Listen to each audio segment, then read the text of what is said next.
অনুগ্রহ করে শুনবেন, হাওড়া থেকে বর্ধমান যাওয়ার জন্যে train number ৩৭৮৪৩ main line super local train, ভাড়া ২৫ টাকা। প্রতিদিন সন্ধ্যা ৫টা ৫৫-তে হাওড়া জংশনের ১ নম্বর প্ল্যাটফর্ম থেকে ছেড়ে যায় এবং এটি বর্ধমান পৌঁছায় একই দিন রাত ৭টা ৫৬-তে বর্ধমান জংশনের ৩ নম্বর প্ল্যাটফর্মে।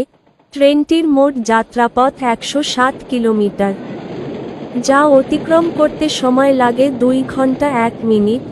এই ট্রেনের গড় গতিবেগ ৫৩ কিলোমিটার প্রতি ঘন্টা এবং সর্বোচ্চ গতিবেগ ৯৬ কিলোমিটার প্রতি ঘন্টা। এই ট্রেনটি যাত্রাপথে মোট ৫টি স্টেশনে দাঁড়ায়, সেগুলির নাম: ব্যান্ডেল জংশন, মগরা,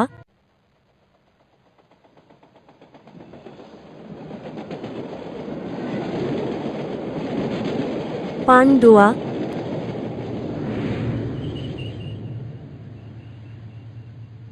বইচি,